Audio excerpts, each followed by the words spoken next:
오늘 우리에게 주신 하나님의 말씀은 시편 46편 1절부터 11절 말씀입니다. 시편 46편 1절부터 11절 말씀입니다. 함께 봉독하시겠습니다. 하나님은 우리의 피난처시요 힘이시니 환난 중에 만날 큰 도움이시라. 그러므로 땅이 변하든지 산이 흔들려 바닷가운데 빠지든지 바닷물이 솟아나고 뛰놀든지 그것이 넘침으로 산이 흔들릴지라도 우리는 두려워하지 아니하리로다. 셀라. 한 시내가 있어 나뉘어 흘러 하나님의 성 곧 지존하신 이의 성소를 기쁘게 하도다. 하나님이 그 성 중에 계심에 성이 흔들리지 아니할 것이라. 새벽에 하나님이 도우시리로다. 문나라가 떠들며 왕국이 흔들렸더니 그가 소리를 내심에 땅이 녹았도다. 만군의 여호와께서 우리와 함께 하시니 야곱의 하나님은 우리의 피난처시로다. 셀라. 와서 여호와의 행적을 볼지어다. 그가 땅을 황무지로 만드셨도다. 그가 땅끝까지 전쟁을 쉬게 하시며 활을 꺾고 창을 끊으며 수레를 불사르시는 도다. 이르시기를 너희는 가만히 있어 내가 하나님 됨을 알지어다. 내가 문나라 중에서 높임을 받으리라.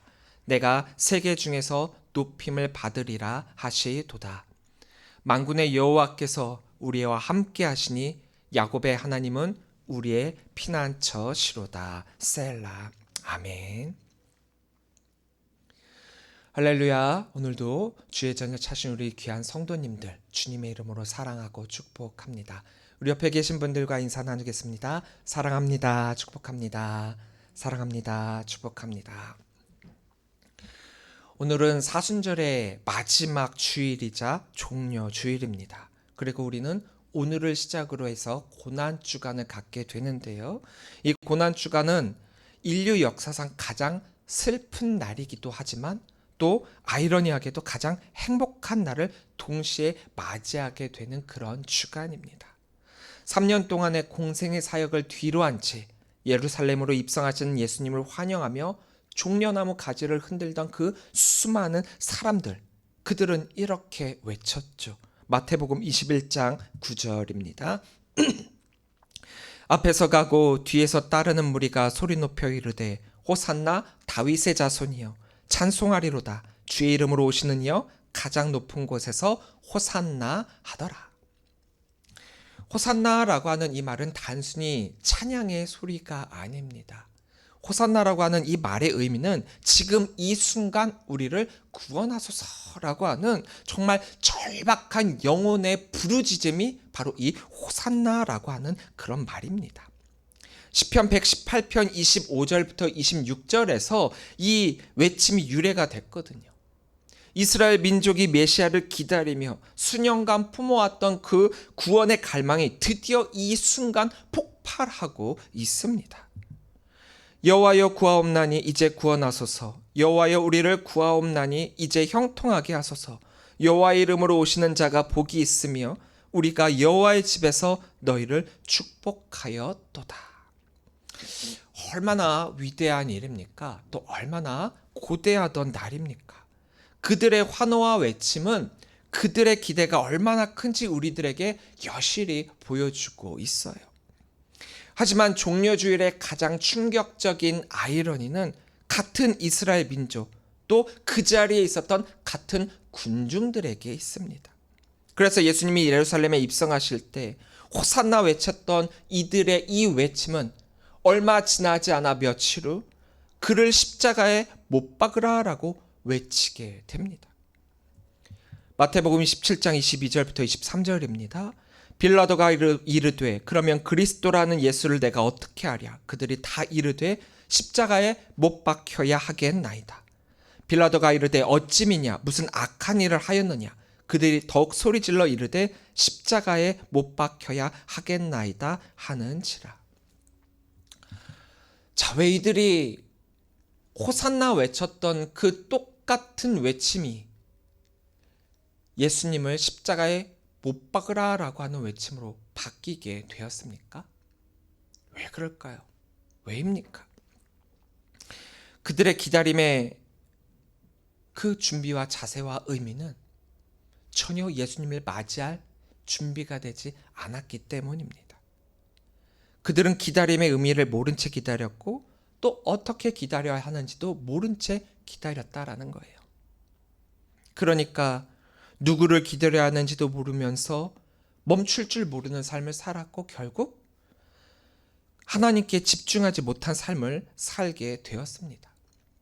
이들의 이러한 모습은 단순히 그들이 섬기던 주인을 배신한 그 배신으로만 그치는 것이 아니라 인간의 본성, 즉 자신의 기대와 욕망에 맞지 않을 때, 한마디로 내 마음에 들지 않을 때 돌아서는 인간의 나약함, 인간의 민낯을 보여주고 있는 것입니다.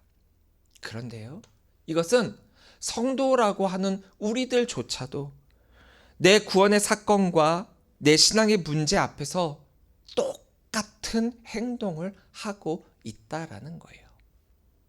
어떻게 보면 지금 이 유대인들, 이스라엘 사람들은 그 옛날 예수님 하나님께서 약속해 주신 메시아를 기다림을 통하여 지금 호산나 외치고 있다라고 하는 이 말은 그들 역시도 믿음의 사람, 선민 이스라엘로서 예수님을 맞이한다라고 할 수 있을 것입니다.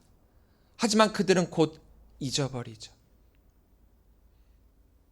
그들이 부르짖었던 나를 구원하소서라고 하는 그 말의 외침이 그것을 위해 이 땅에 오신 예수님을 향한 외침이었음에도 불구하고 예수님을 십자가에 못 박으라라고 바뀌게 되지 않습니까?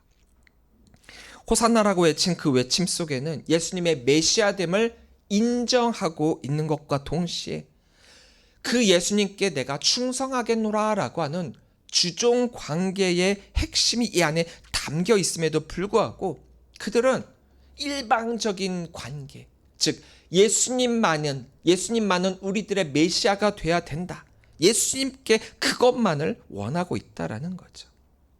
이것은 예수님이 우리들에게 뭔가를 해주셔야 된다라고 하는 그들의 바람, 내가 원하는 그것, 그러니까 욕망이라고 할까요? 또 갈망이라고 할까요? 우리의 욕심이라고 할까요? 어쩌면 알라딘의 램프 속 지니에게 그 무언가의 소원을 빌면 빌어줄 수밖에 없는 지니의 그 모습에게 나의 바람을 원하고 들어줄 존재로서만 예수님을 바라보고 있으니 지금 이 자리에서 그들이 외치고 있는 호산나라고 하는 그 외침은 공허한 메아리에 불과할 뿐이었던 것입니다. 우리가 예수님을 메시아로 모시기로 결단했다라고 한다면 우리를 구원해 주실 그 예수님의 말씀에 귀를 기울이며 그 예수님의 말씀에 순종할 자세가 되어 있어야만 했습니다.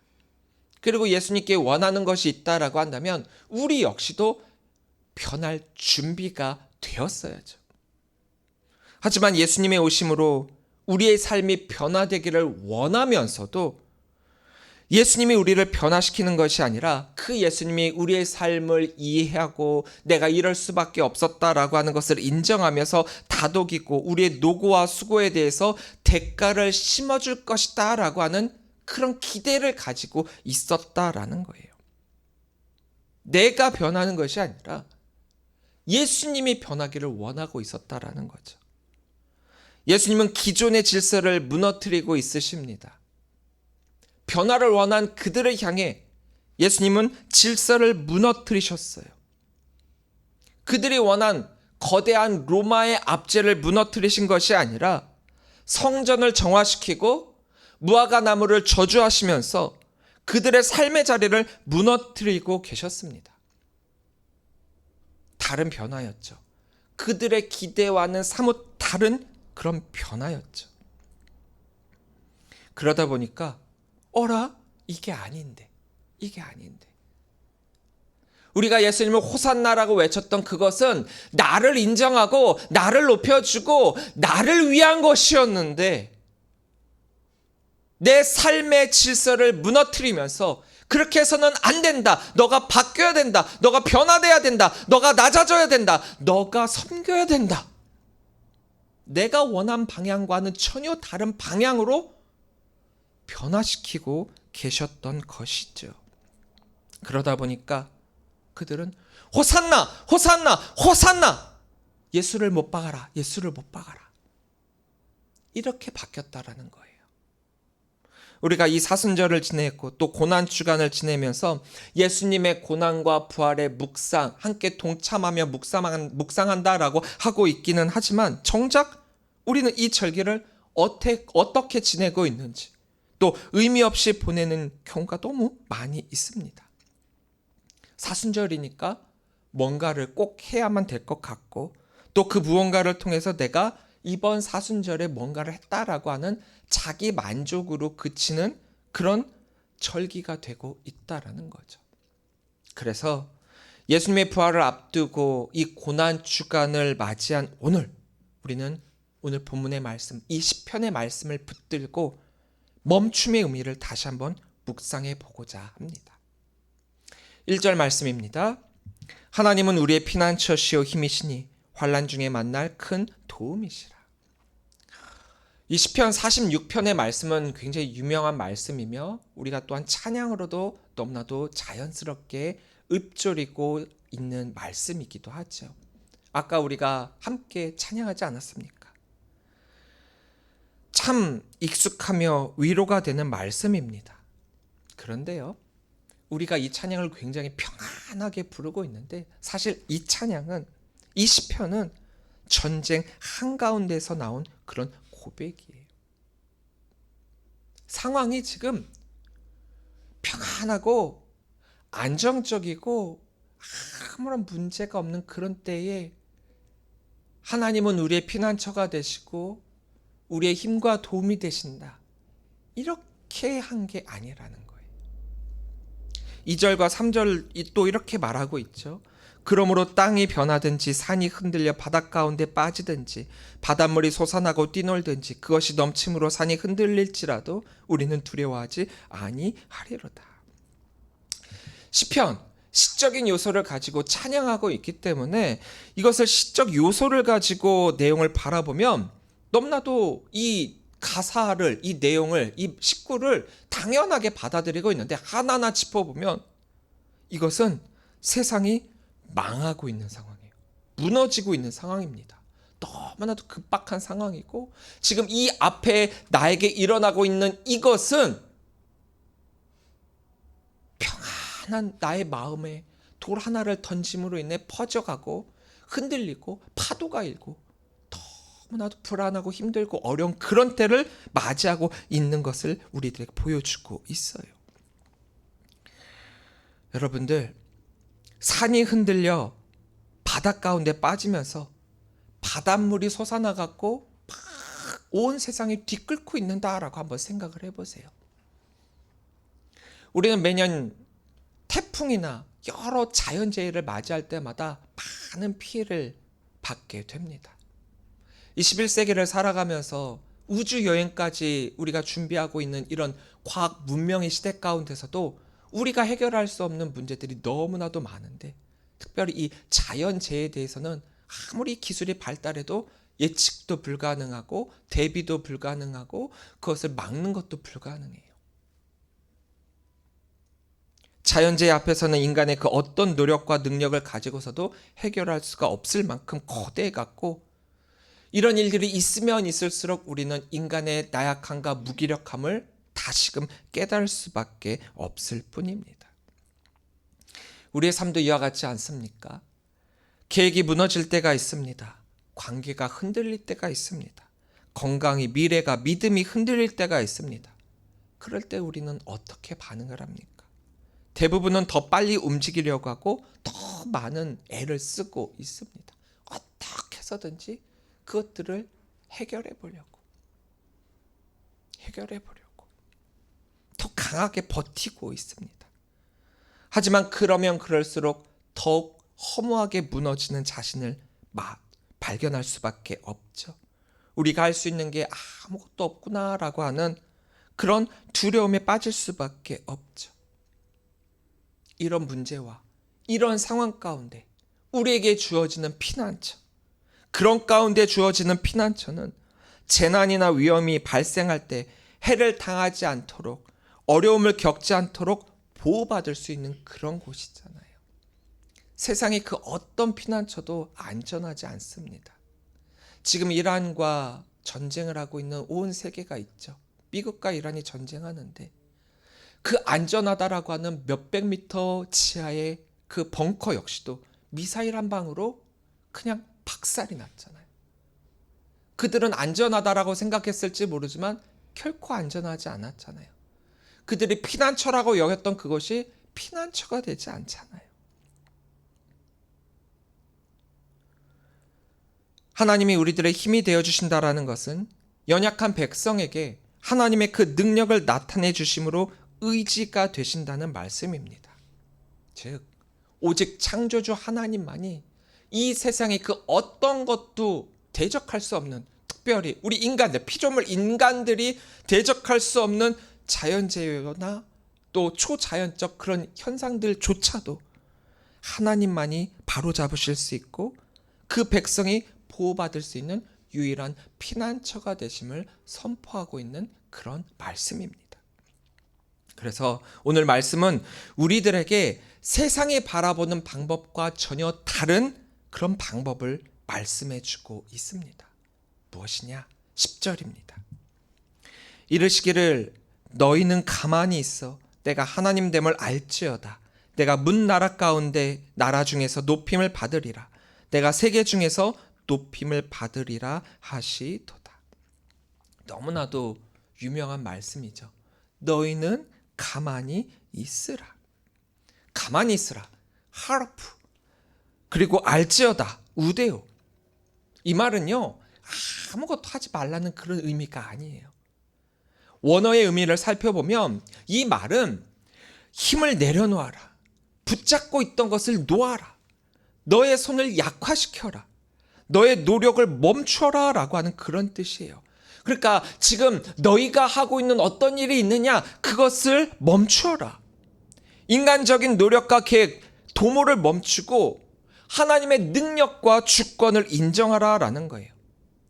너가 늘 하던 방식으로 하던 그것을 멈추고 하나님께 시선을 돌리라. 바로 이 말씀이에요. 그러니까 우리가 아무것도 하지 않고 그냥 뒷짐지고 이렇게 있어서 뭐 어떻게 하나 보자, 이게 아니라 너가 뭔가를 하려고 노력하고 있었지 않냐? 너가 해결하려고 너의 능력을 과시하지 않았냐? 그런데 하면 할수록 어때? 아무것도 할 수 없다는 것을 발견하게 되지. 그렇다면 어떻게 해야 되니? 자, 봐라. 너희는 이제 가만히 있어봐라. 이게 어떻게 이 해결이 되는지 너희가 한번 두고 봐봐라. 그러면 너희는 하나님의 하나님됨을 알게 될 것이다. 이스라엘 백성이 홍해 앞에 섰을 때를 한번 생각해 보세요.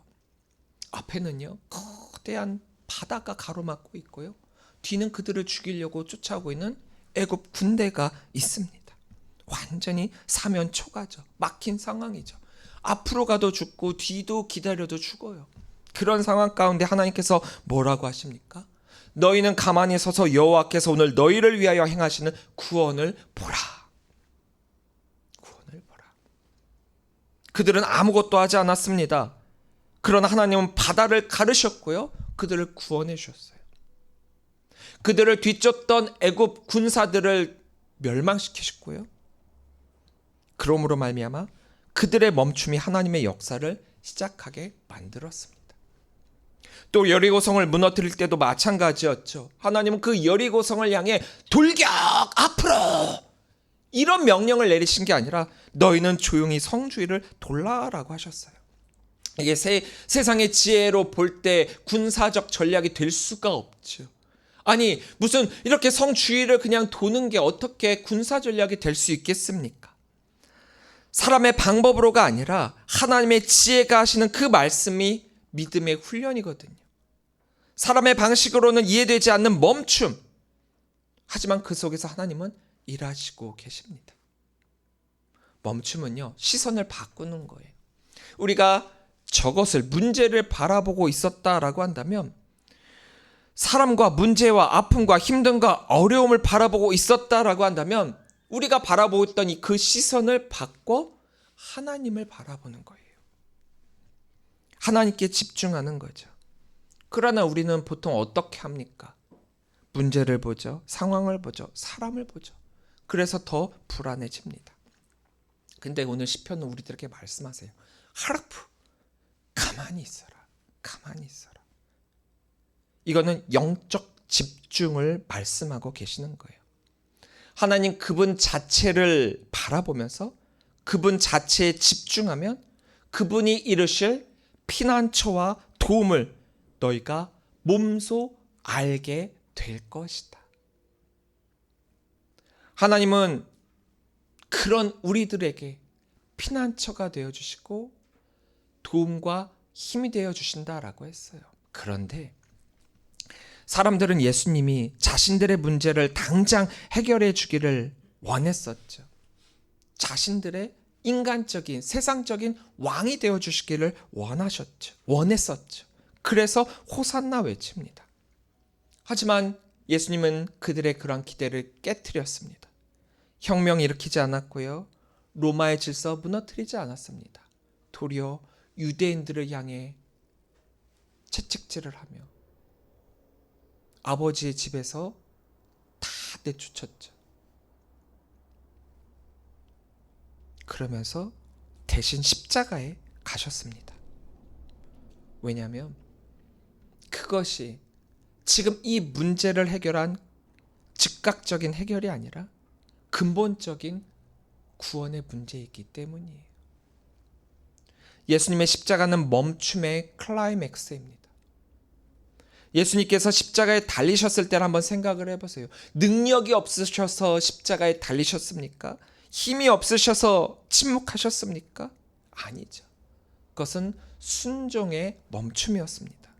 사람들은 조롱합니다. 내가 하나님의 아들이거든 거기서 내려오라. 그러나 예수님은 내려오지 않으셨죠. 왜요? 그 멈춤 속에서 하나님께서 말씀하시는 그 구원이 완성되기 때문입니다. 우리는 대부분 언제 멈춥니까? 내가 할 거 다 해보고 더 이상 할 수 있는 것이 없을 때 멈춥니다. 이것은 자발적 멈춤이라고 할 수가 없죠. 어쩔 수 없는 강제적 멈춤입니다. 이 멈춤은 앞서 말씀드린 하나님께 집중하기 위한 멈춤이 아니라 목적과 목표와 우리의 시선을 잃어버린 멈춤이에요. 그러니까 어쩔 수 없이 멈췄다라는 거죠. 그러니까 그 멈춤은 패배와 절망과 좌절과 아픔과 고독과 무기력함과 실패만을 남기게 됩니다. 그런데요. 성경이 말하고 있는 이 하르프, 너희는 가만히 있어라. 너희는 멈춰라. 그리고 우대요. 그리고 알지어다. 하나님의 하나님됨을. 우리 앞에 놓여진 이 문제를 내가 어떻게든 해보려고 한 다음에 그 다음에 멈추라는 것이 아니라 그 문제 앞에 우리가 먼저 자발적으로 멈추라는 거예요.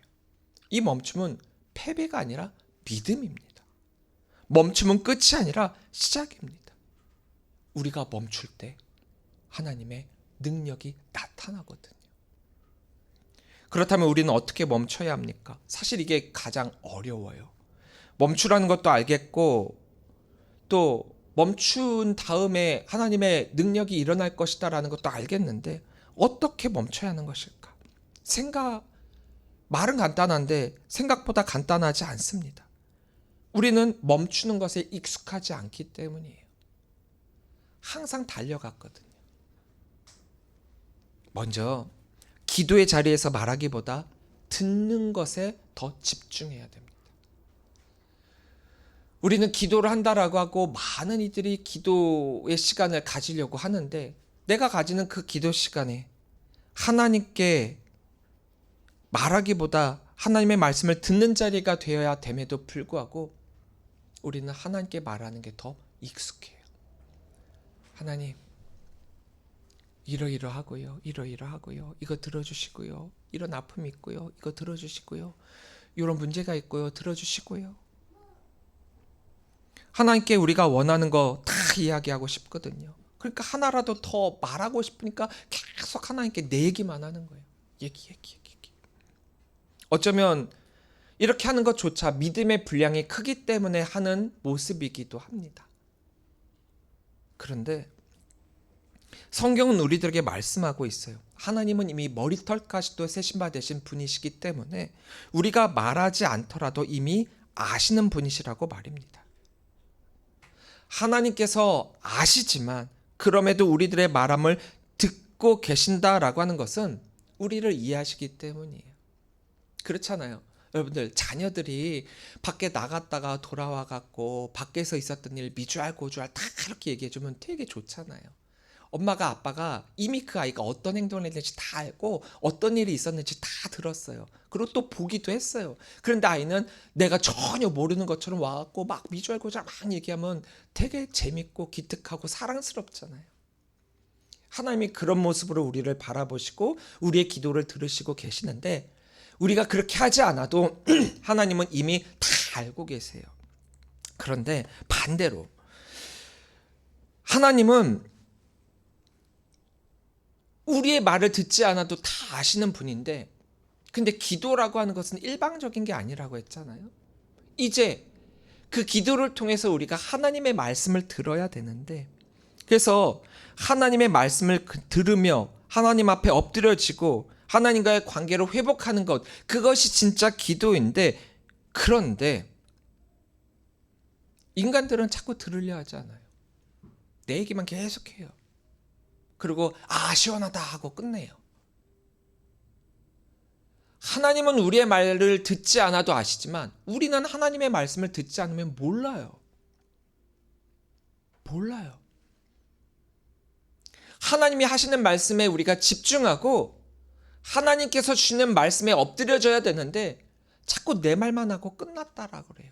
속 시원하다. 그리고 내가 한 기도대로 이루어지지 않으면 하나님 미워요. 하나님 원망하고 하나님은 없다. 막 이런 얘기는 하고 그게 아니라 기도는 하나님의 말씀을 듣는 때입니다. 듣는 것. 우리 역시도 하나님의 말씀을 듣는 기도를 해야 합니다. 또 말씀 앞에서 내 생각을 내려놓고 하나님의 뜻을 받아들일 수 있어야 돼요. 우리는 하나님이 말씀하실 때 자꾸 생각을 합니다. 정말 그 말씀처럼 될까? 홍해 앞에서 하나님께서 말씀하셨을 때, 여리고성 앞에서 하나님이 말씀하셨을 때, 세상의 지혜와 사람의 생각은 하나님의 뜻과 말씀과 같지 않았죠. 세상의 지혜와 하나님의 지혜는 상충할 때가 99.9%예요. 다릅니다. 내 눈앞에 보이는 거대한 군대와 거대한 성은 우리를 좌절시키기에 충분했고 그렇게 우리가 생각할 때 필요한 것은 그들보다도 더 많은 군대와 더 강력한 군사력이라는 거죠. 그래야 애굽을 물리칠 수 있고 그래야 여리고성을 무너뜨릴 수 있단 말이에요. 그게 우리의 생각과 방법이죠.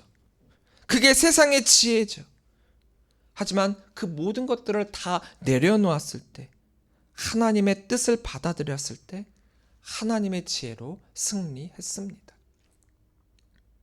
사랑하는 성도 여러분, 가만히 있으라, 멈춰라. 이것은 아무것도 하지 말라는 말이 아니에요. 아니 어쩌면 더 정확하게 우리의 신앙의 모습을 단도리 치는 말씀이기도 합니다. 멈춰라. 그것은 하나님께 집중하라는 거예요. 그리고 그 멈춤을 통해 하나님의 하나님됨을 알게 되는 것. 우리의 멈춤이 하나님의 일하심의 시작이라는 것. 우리는 그것을 깨닫게 될 것입니다. 이 고난 중간 우리는 분주함을 내려놓아야 됩니다. 사순절 참 힘들었죠. 예수님의 고난과 예수님의 부활에 묵상한다라고 하면서 동참한다라고 하면서 평소에는 안 하던 것들도 우리가 하게 되고 뭔가 그것을 다 이루고 나면 굉장히 뿌듯해지죠. 많은 교회들이 사순절 특별 새벽 기도회를 하면서 새벽 기도회 늘 하면서도 이땐 또 특별이라는 말이 들어가면서 정말 특별히 힘들어지는 게 이 시간에 이때의 새벽 예배이기도 합니다. 뭐 이렇게 많은 것들을 하게 되는데, 그런데 이때는 바로 더 하나님께 집중하는 때예요. 새벽 예배를 특별히 가진 것도 더 집중하자예요. 불안한 생각을 멈추고요. 우리의 바쁜 마음을 멈추고 우리 스스로 해결하려고 하는 그 모습을 멈춰야 합니다. 우대우. 그러면 알게 되겠죠. 무엇을요? 하나님의 하나님됨을. 다시 한번 10절의 말씀을 우리가 함께 읽으며 이 말씀을 붙잡고 이 한 주간 나아가길 소망합니다. 10절. 너희는 가만히 있어 내가 하나님됨을 알지어다. 이번 한 주 십자가 앞에 멈추시기를 바랍니다. 그리고 하나님을 깊이 바라보시고 예수님의 예수님됨을 묵상하시기를 바랍니다. 그때 우리는 알게 될 거예요. 하나님께서 우리들에게 멈추라고 하신 그 말의 의미를 말입니다. 너희는 멈추지만 나는 일한다. 너희는 그 문제 앞에 두려움을 가질 수는 있지만 내 앞에 그 문제는 아무런 문제가 되지 않는다. 너희들 앞에 놓여진 그 멈춤이 바로 내가 너희들에게 보내주신 예수 그리스도의 모습이다. 그분의 사랑이 예수 그리스도의 십자가를 통해 호산나가 되었다라는 사실을 우리가 깨닫게 될 것입니다. 호산나. 이 외침이 이스라엘 민족들의 헛된 메아리처럼 되는 것이 아니라 우리 모든 성도들의 삶의 중심이 됨을 통하여서 멈춤의 의미는 하나님께 집중하는 것임을, 그로 말미암아 하나님의 역사를 경험하게 되는 것임을 깨닫는 우리 귀한 한 주간이 되시기를 바랍니다. 기도하시겠습니다.